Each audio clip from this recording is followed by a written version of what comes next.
Sa isang tahimik at liblib na baryo sa probinsya ng Aklan, may isang magsasakang kinakatakutan hindi lamang ng mga tao, kundi pati na rin ng mga nilalang ng dilim. Siya si Carubin, isang kilalang albularyo at antingero na may malakas na anting-anting na pinaniniwalaang nagbibigay sa kanya ng kapangyarihang labanan ang mga aswang at iba pang masamang nilalang. Ang kanyang anting-anting ay isang maliit na medalya ng bertud ng kalabaw na ayon sa kwento ng kanyang mga ninuno ay nagtataglay ng kapangyarihang galing mismo sa diwata ng bundok. Si Carubin ay isang simpleng magsasaka na abala sa pagtatanim ng palay at pag-aalaga ng mga hayop. Subalit sa kabila ng kanyang katahimikan at pagiging makumbaba, isa siyang mandirigma. Ang araw ay papalubog na at ang malalawak na bukirin ng baryo ay unti-unting nilulukuban ng dilim.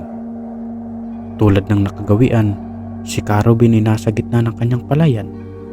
Pinupulot ang mga natirang ani sa lupa. Ang hangin ay malamig at ang bawat pagaspas ng dahon ng palay ay tila may kasabay na bulong.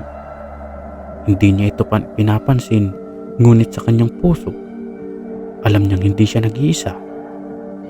Habang abala siya sa pag-aani, napansin niyang tila masyadong tahimik ang paligid, nawawala ang mga ingay ng kuliglig at ang paghuni ng mga ibon. Sa halip, may naririnig siyang kakaibang tunog, isang mababang ungol na tila nagmumula sa likod ng makapal na damo. "Kung sino ka man, lumabas ka na." Malalim ang tinig ni Carubin habang kinakalabit ang hawak na gulok. Hindi siya madaling natinag, ngunit ramdam niya ang malamig na presensya sa paligid. Mula sa likod ng mga damo, unti-unting lumitaw ang isang anino, isang malaki at hubog taong nilalang, ngunit may mahabang dila at matatalim na kuko. Isang aswang. Ang mga mata nito ay pulang-pula at ang bibig ay naglalaway, tila sabik sa laman ng tao. "Hindi mo ako matatakot, halimaw," sabi ni Carubin. Tinanggal ang anting-anting mula sa kanyang leg at mahigpit na hinawakan ito. Agad niyang sinambit ang isang orasyon na natutunan niya mula sa kanyang yumaong lolo. Ang kanyang boses ay bumalot sa malamig na hangin at ang anting-anting ay biglang kumislap, tila pinagmumulan ng liwanag sa gitna ng dilim. Ang aswang ay umatras, ngunit hindi nito binitawan ang tingin kay Carubin. Alam nitong hindi basta-basta ang magsasaka sa harapan niya. Biglang sumugod ang nilalang, mabilis at matalas ang mga kuko nito. Ngunit si Carubin ay mas mabilis, isang hampas ng gulok ang tumama sa braso ng halimaw. Pumutok ang itim na dugo nito at tumili ito sa sakit. "Huwag kang magpapakita ulit dito," sigaw ni Carubin habang hinahabol ang umaatras na halimaw. Ngunit bago pa man niya ito maabutan, naglaho ito sa kadiliman. Iniwan ang isang nakakatakot na babala. "Hindi pa tayo tapos, Robin. Babalik ako para sa'yo." Sa kabila ng tagumpay niya sa pagtataboy ng aswang, alam ni Carubin na hindi iyon ang huli. Sa baryong ito, kung saan ang mga kwento ng aswang ay bahagi ng araw-araw na buhay, ang bawat gabi ay isang laban sa kadiliman. Sa kabila ng kanyang tapang at anting-anting, alam niyang may mas malalaking panganib na naghihintay.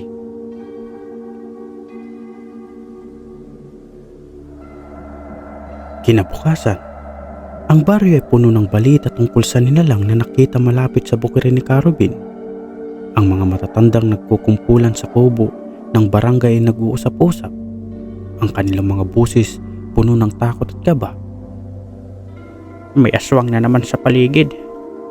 Sigurado akong hindi na tayo lulubayan ng mga yan," sabi ni Mang Tano, ang matandang mga ngahoy ng baryo. "Oo nga eh. Ang sabi-sabi, balak nilang ubusin ang mga tao rito. Si Carubin lamang ang pumipigil sa kanila," dagdag ni Aling Marta. Si Carubin ay tahimik na nakikinig habang nag-aayos ng kanyang mga gamit sa bukid. Hindi siya sanay sa atensyon ng mga tao, ngunit batid niyang siya na ang tanging pag-asa ng baryo laban sa mga nilalang ng dilim. Karuben, hindi na biro ito. Marami nang nawawala. Baka ikaw lang makakatulong sa amin. Tawag ni Kapitan Mario, ang leader ng baryo. Gagawin ko ang makakaya ko, Kap. Ngunit kailangan nating mag-ingat. Hindi lang iisang nilalang ang gumagala dito. Tugon ni Karobin habang hinahaplos ang kanyang anting-anting. Kinagabihan, habang pinapainom ni Karobin ang kanyang mga kalabaw, napansin niyang may isang estranghero ang nakatayo sa di kalayuan. Isang matangkad na lalaki, nakasuot ng itim na damit at nakasombrero. Hindi ito pamilyar sa kanya at ang presensya nito ay tila may dalang malamig na hangin. Magandang gabi, Karobin. Bati ng lalaki habang lumapit. Sino ka? At anong kailangan mo? Tanong ni Karobin, mahigpit na hawak ang gulok sa likod ng kanyang katawan. Ako si Don Vicente. Napadaan lang ako. Narinig kong ikaw daw ang tagapagtanggol ng baryong ito laban sa mga hindi pangkaraniwang nilalang. Tumawa ng mahina si Don Vicente, ngunit ang kanyang mga mata ay nananatiling seryoso, tila sinusukat si Karobin. Kung ganon, siguro'y magkaibigan tayo. Ako'y naglalakbay upang pag-aralan ng mga ganitong bagay. Ngunit mag-ingat ka, Karobin. Ang aswang na iyong nakita kagabi ay hindi isang ordinaryong halimaw. Siya ay bahagi ng isang malaking grupo at ang pinuno nila ay naririto na sa inyong baryo. Tumayo ng tuwid si Karobin. Ang kanyang pakiramdam ay tumindi. Anong ibig mo sabihin? Sino ang pinuno nila? Ang Supremo, ang pinakamalakas sa kanilang lahat, at ang balak niyang gawing tirahan ng baryo ninyo upang gawing imbakan ng kanyang pagkain. Sagot ni Don Vicente. Pagkaalis ni Don Vicente, si Karobin ay nanatiling nakatayo sa dilim. Pinagmamasdan ng malawak na bukirin, alam niyang hindi nagbibiro ang lalaki. Ang baryo nila ay nasa bingit ng malaking panganib. Sa kalagitnaan ng gabi, isang malakas na iyak ang narinig mula sa kabilang dulo ng baryo. Dali-daling kinuha ni Karobin ang kanyang gulok at anting-anting. Saka tumakbo patungo sa pinagmulan ng sigaw. Pagdating niya, nakita niya si Mang Tano, duguan at nakahandusay sa lupa. Ang kanyang dibdib ay may malalim na sugat, tila nilapan ng mabangis na hayop. Sa paligid may mga bakas ng paa, malalaki ngunit tila hindi pangkaraniwang tao. Ayos ka lang, Mang Tano? Tanong ni Karobin habang sinusuri ang matanda. Karobin, sila, nasa paligid lang, nangihinang sagot ni Mang Tano. Bago pa man matapos magsalita si Mang Tano, isang malakas na kaluskos ang narinig mula sa mga puno. Dahan-dahan, isang grupo ng 3 nilalang ang lumitaw mula sa dilim. Ang kanilang mga mata ay nagliliyab, ang kanilang mga kuko ay matatalas, at ang kanilang mga ngipin ay tila mga patalim. Hindi nagpatumpik-tumpik si Karobin. Inilabas niya ang kanyang anting-anting at sinabit ang kanyang orasyon. Ang liwanag mula sa anting-anting ay naging kalasag niya, ngunit alam niyang hindi ito magiging madali. Hali kayo, mga halimaw. Ipapakita ko sa inyo ang lakas ng tunay na magsasaka. Sigaw niya, at nagsimula ang isang nakakatakot na laban sa pagitan ni Karobin at ng mga halimaw na nagpapaligid sa baryo. Sa gabing iyon, nagising ang buong baryo sa sigawan at tunog ng sagupaan. Ngunit sa puso ni Karobin, isa lang ang malinaw. Hindi niya hayaang maagaw ng dilim ang kanyang tahanan. Ang gabing iyon ay nag-iwan ng takot at pangamba sa mga taga-baryo. Sa kabila ng tapang ni Karobin, patig niyang mas malaki ang banta kaysa sa kanyang inaasa. Ang 3 nilalang ay kanyang nilabanan ay malalakas at mabilis. Ngunit hindi sapat iyon upang siya'y mapahina. Ang kanilang layunin ay malinaw. Inaaral nila ang kanyang lakas. Kinabukasan, nagtipon-tipon ang mga tao sa plaza ng baryo upang talakayin ang kanilang susunod na hakbang. Ang katawan ni Mang Tano ay nilagay sa gitna na natatakpan ng banig. Malinaw na hindi na ito maililigtas. Hindi na tayo ligtas dito. Dapat na tayong umalis bago tayo tuluyang ubusin ng mga aswang, sigaw ni Aling Marta. Walang aalis. Kung aalis tayo, mas lalo tayong magiging mahina. Kailangan natin silang harapin, madiing sabi ni Carobin habang lumapit sa gitna ng plaza. Paano natin sila harapin? Hindi lahat sa atin ay tulad mo, Carobin, tanong ng isa sa mga residente. Sumagot si Carobin. May paraan, ngunit kailangan magtiwala kayo sa akin. Sa gitna ng diskusyon, muling nagpakita si Don Vicente. Ang kanyang presensya ay nagdala ng katahimikan sa lahat. Sa likod ng kanyang itim na sombrero, tila may mga lihim na hindi niya agad maibulalas. Carobin, simula niya. Nagsimula na ang plano ng Supremo. Ang 3 aswang na lumitaw kagabi ay mga tiktik lamang. Ang tunay na panganib ay paparting pa lang. Sabihin mo na lahat ng nalalaman mo, sagot ni Carobin. Ang Supremo ay isang sinaunang nilalang. Hindi siya basta-bastang aswang. Siya ang pinuno ng isang makapangyarihang angkan na kayang magbago ng anyo, magparami ng kasamahan at maglinlang ng mga tao. Ang layunin niya ay gawing imbakan ng dugo ang baryo ninyo gamit ang mga katawan ng mga tao rito. Nagtataka si Carobin. Bakit baryo namin? Anong meron dito na wala sa iba? Ang lupaing ito ay may mahiwagang enerhiya. Ang puno ng baliti sa gitna ng iyong kagubatan ay isang sinaunang tagapagbantay.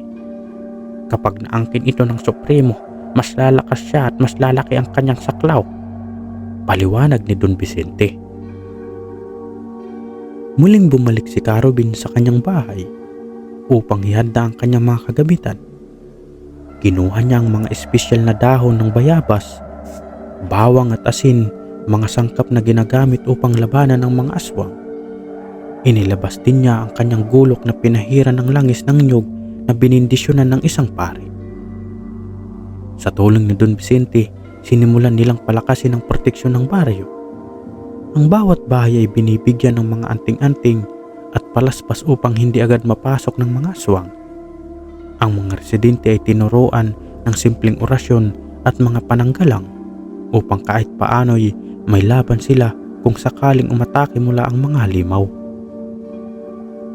Ngunit alam ni Carobin na hindi sapat ang mga iyon upang talunin ng Supremo.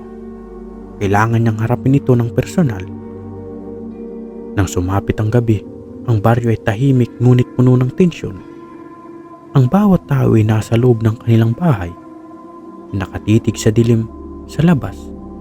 Si Carobin at si Don Vicente ay naglalakad sa gitna ng baryo, tangan ng kanilang mga sandata. Biglang narinig ang malalakas na pagaspas ng pakpak sa itaas. Tumambad ang maraming manananggal sa kalangitan. Nakalutang sa itim na ulap, sa lupa, isang grupo ng mga asong itim ang sumulpot mula sa kagubatan. Ang kanilang mga mata ay naglalagablab sa galit. Paparating na sila, sabi ni Don Vicente. Magsisimula na tayo, sagot ni Carobin. Mabilis nilang sinimulan ng orasyon gamit ang liwanag mula sa anting-anting ni Carobin bilang panangga. Ngunit sa gitna ng kaguluhan, lumitaw ang isang kakaibang nilalang mula sa kadiliman. Isang mataas na lalaki na may mahahabang balabal at mga mata na tila apoy. Siya ang Supremo. Carobin, naririnig ko ang iyong pangalan sa buong paligid. Ikaw ang pumipigil sa amin ngayon.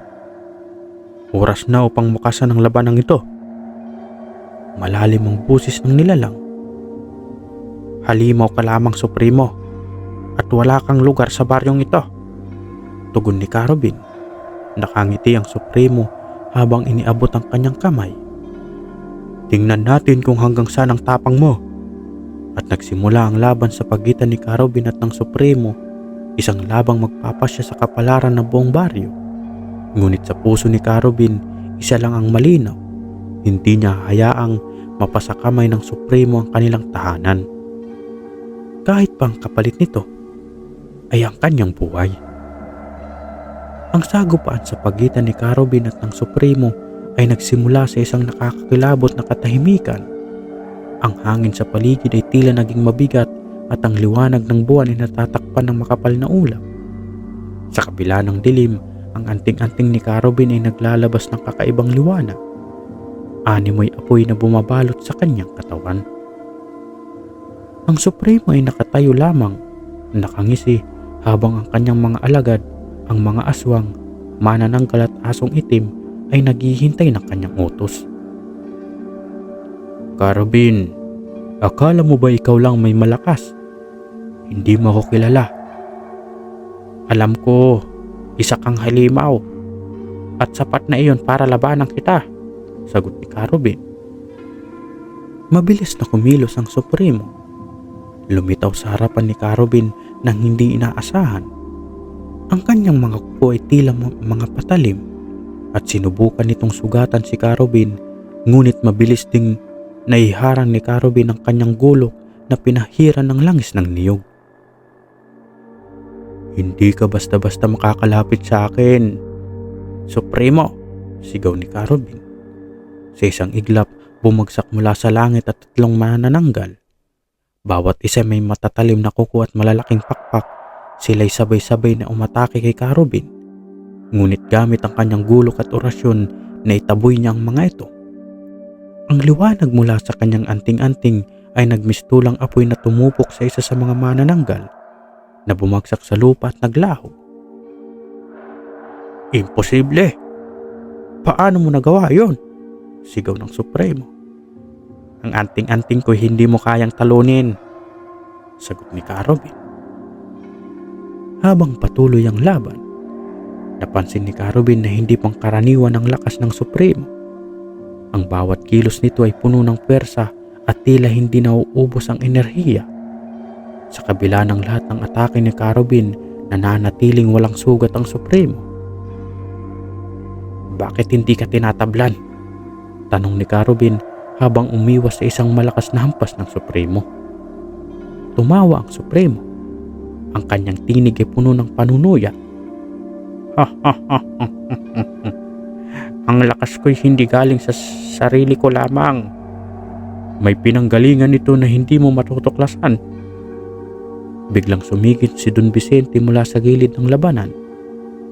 Carubin, ang Supremo ay konektado sa puno ng balete sa kagubatan.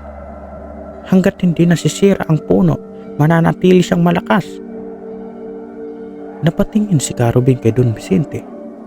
Kung ganon, kailangan natin putulin ang puno. Hindi ganong kadali. Ang puno ay pinoprotektahan ng mga alagad ng Supremo.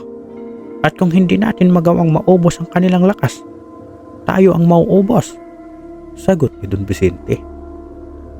Mabilis na nagplano sina Carubin at Don Vicente. Habang inaalaw ni Carubin ang Supremo at ang kanyang mga alagad, si Don Vicente ay lihim na nagtungo sa kagubatan upang hanapin ang puno ng balete. Ang Supremo ay tila naramdaman ng kanilang plano.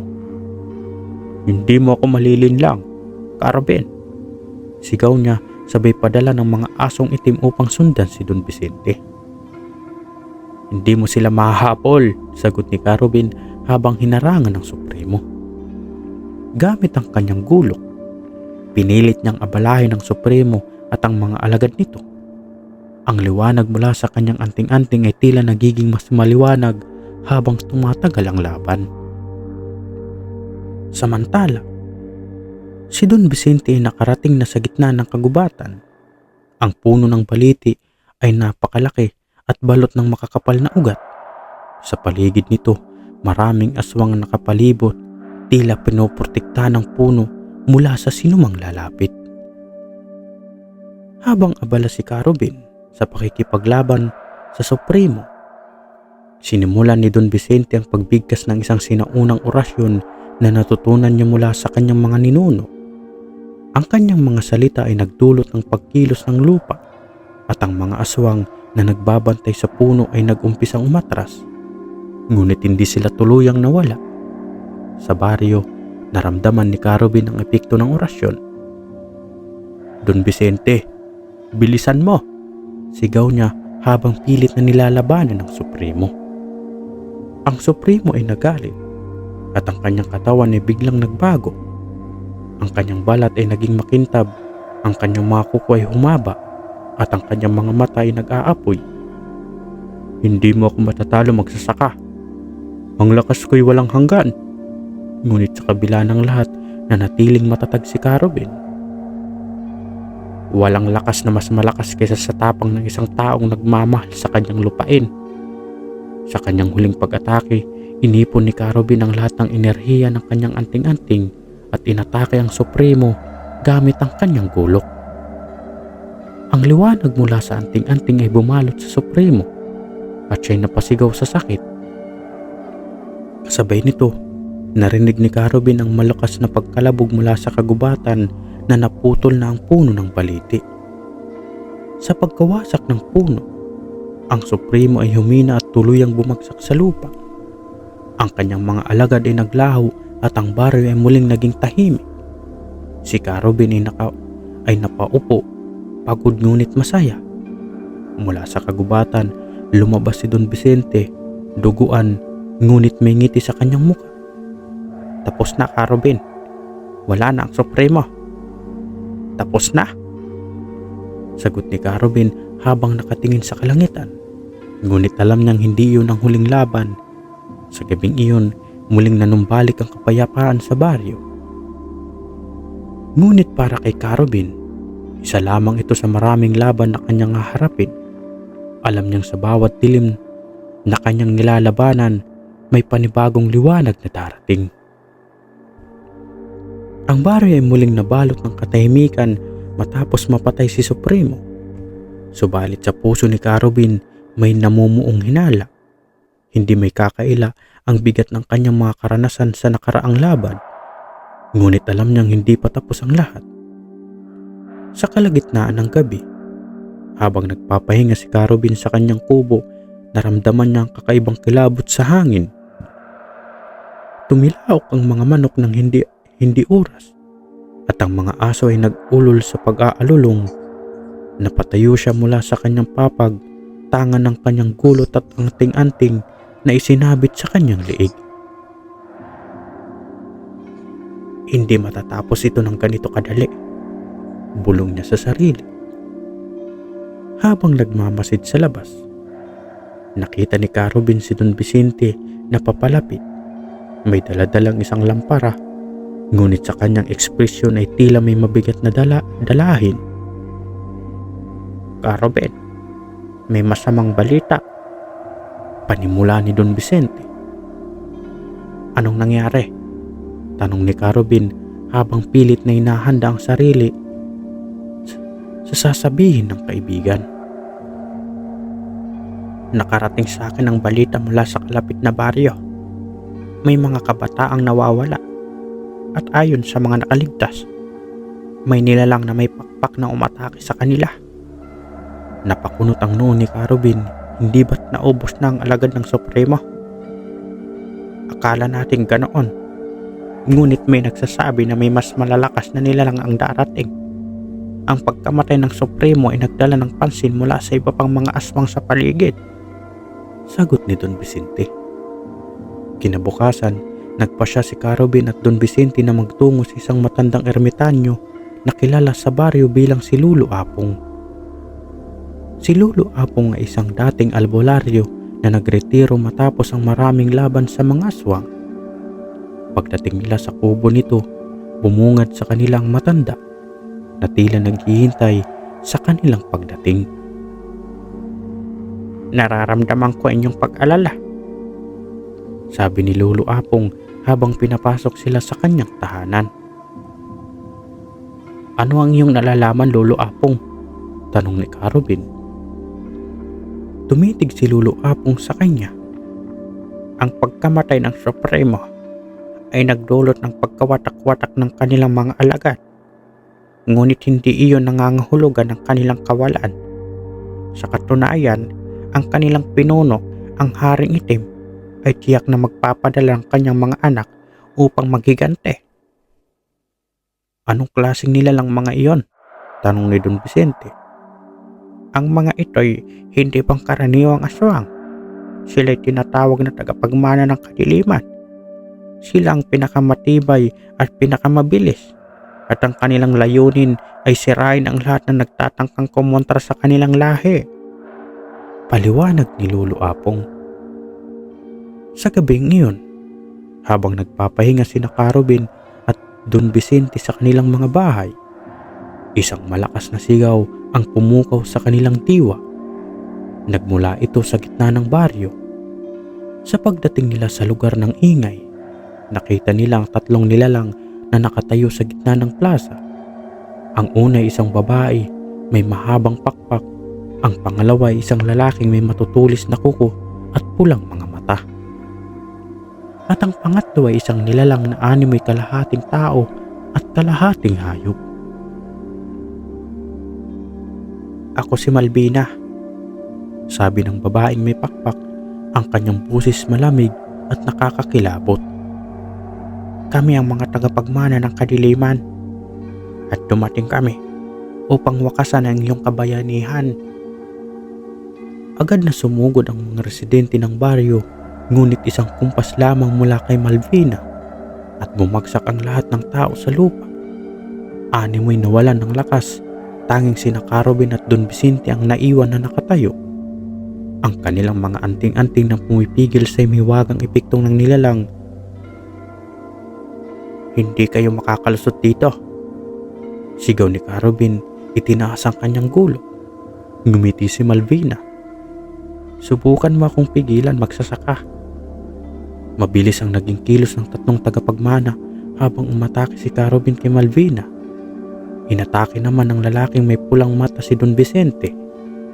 Ang nilalang na kalahating tao at kalahating hayop ay nagdulot ng takot sa mga residente ng baryo na pinilit tumakas. Ang laban kay Malvina ay naging mahirap para kay Carubin.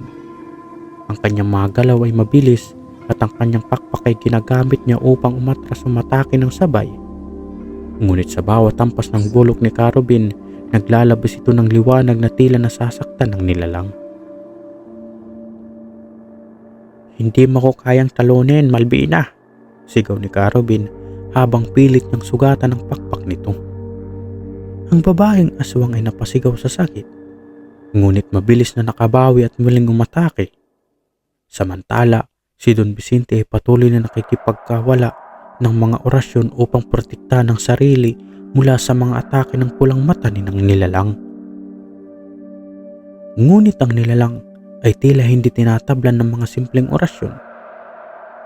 Carubin, kailangan nating umatras at maghanda ng mas malakas na orasyon, sigaw ni Don Vicente. Sa huling bahagi ng gabi, napilitang umatras sina Carubin at Don Vicente. Hindi nila kayang talunin ang tatlong nilalang ng sabay-sabay at alam nilang kailangang maghanda para sa mas matinding laban. Sa kanilang pag-uwi, lumapit sila muli kay Lolo Apong. Lolo Apong, paano namin sila matatalo? Tanong ni Carubin. May isa lamang paraan. Kailangan mang buuin ang orasyon ng liwanag. Isang orasyon na ginagamit laban sa pinakamalakas na nilalang ng kadiliman. Ngunit ito'y mapakanib at maaaring ilagay yung buhay sa kapamakan. Gagawin ko ang lahat upang maprotektahan ang baryo, sagot ni Carubin. Ang kanyang tinig ay puno ng determinasyon. Habang ang araw ay sumisikat, sinimulan ni Carubin ang masusing pag-aaral sa orasyon. Alam niya ang susunod na gabi ay magiging mas madugo at mas mapanganib. Ngunit handa siyang harapin ang anumang hamon upang mapanatili ang kapayapaan sa baryo.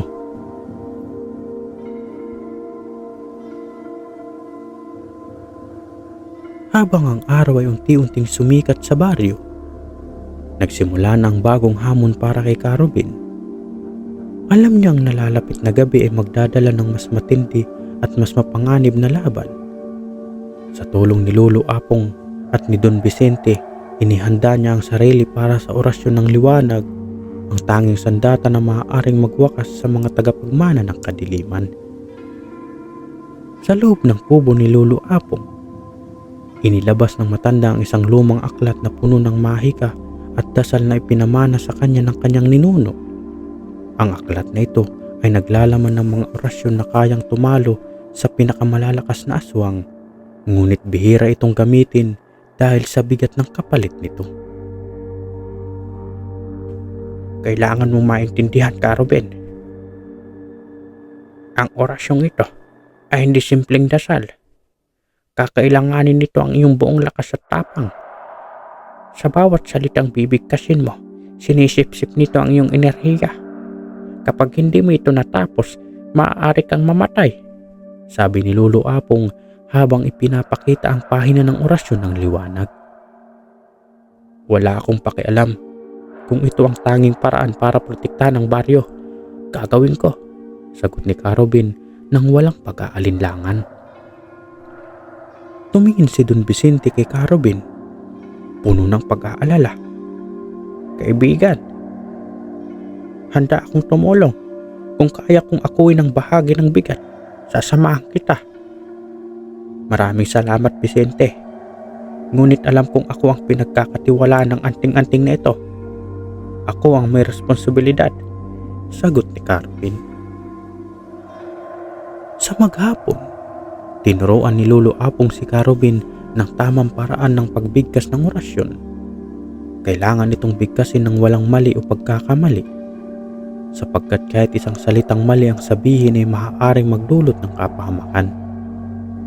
Habang binibigkas ni Carobin ang unang linya, naramdaman niya ang bigat sa kanyang dibdib. Parang may sumisip-sip sa kanyang lakas, ngunit hindi siya natinag. Sa bawat linya, naramdaman niya ang pag-init ng kanyang anting-anting na animoy sumasabay sa kanyang panalangin. Magandang takbo, ngunit huwag kang maging kampante.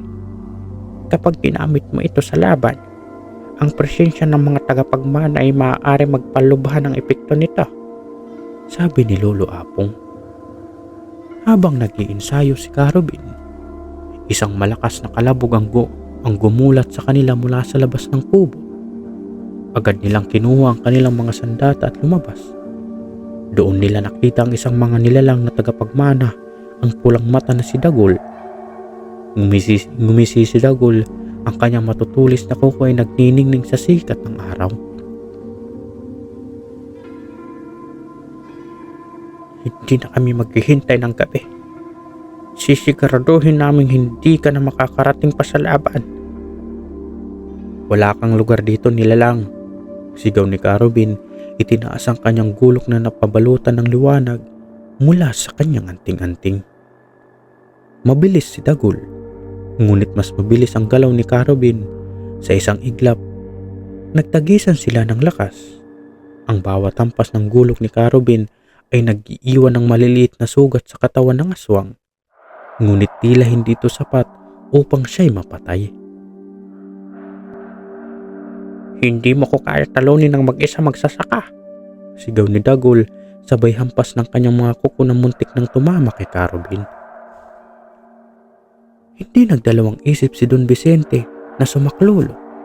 Sa pamamagitan ng kanyang dalang mga botilya ng banal na langis at mga rosaryo, sinubukan niyang pahinain ang galaw ni Dagol.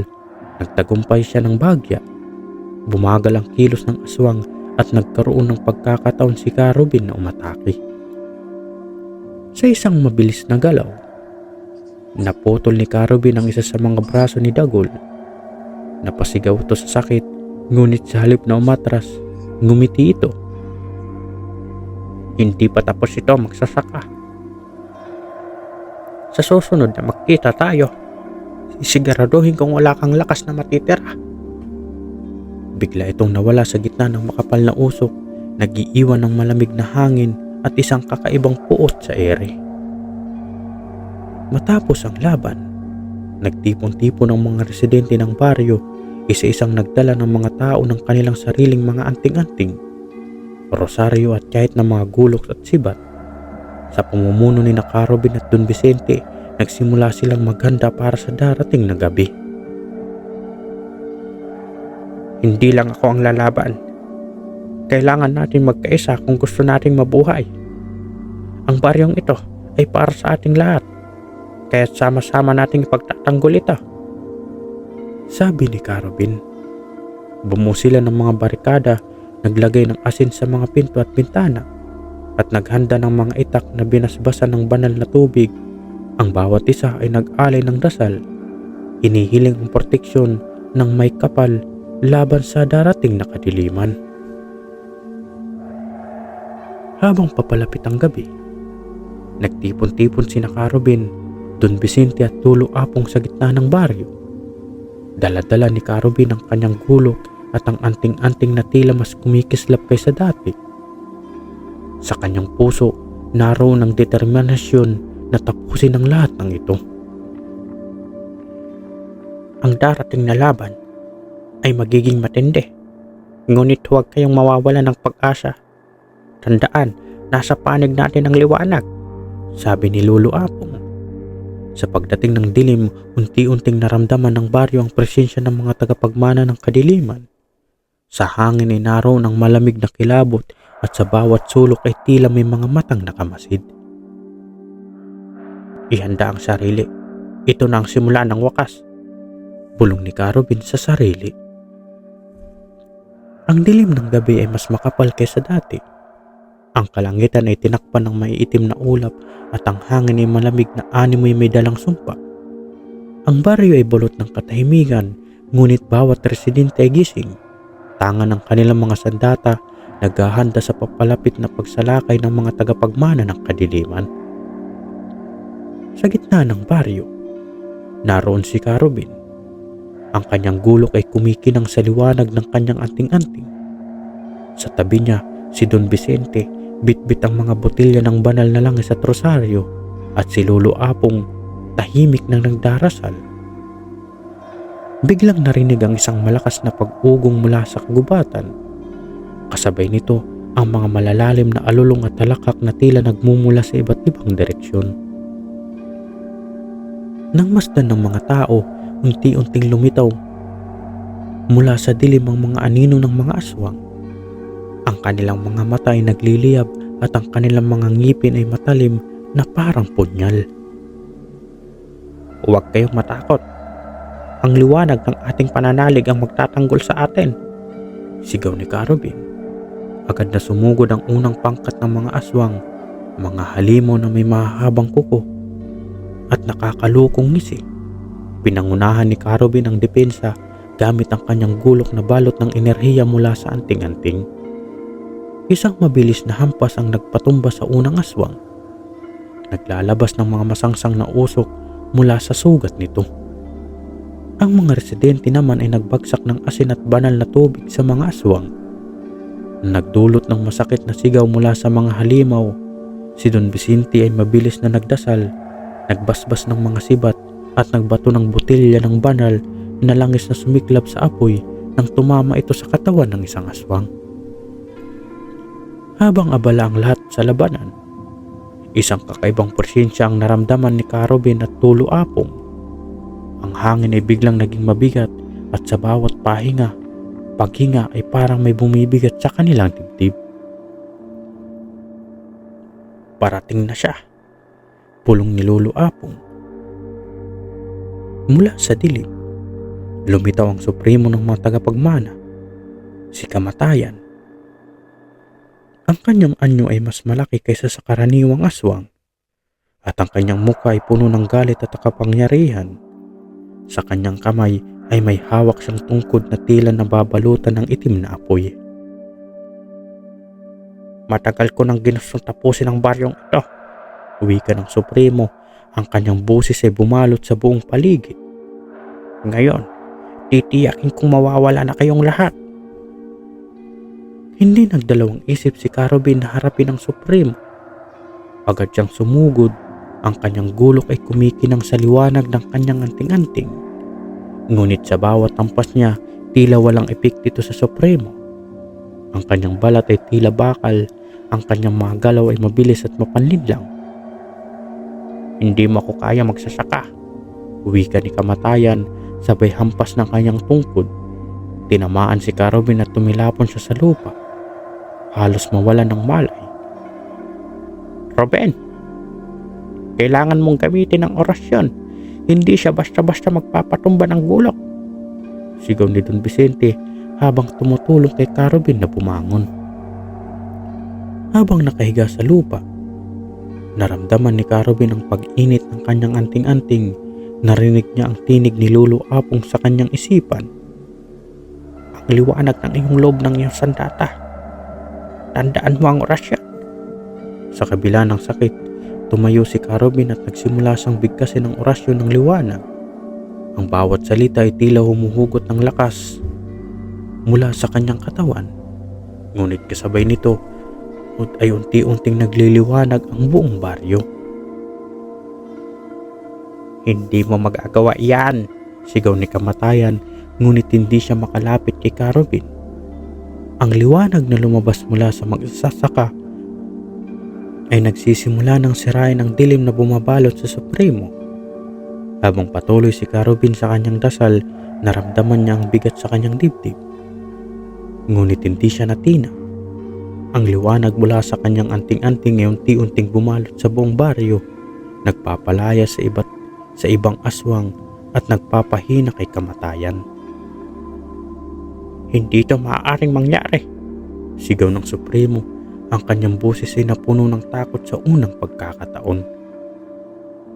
Sa huling linya ng orasyon, isang napakalakas na liwanag ang bumalot kay Carubin at sa buong baryo.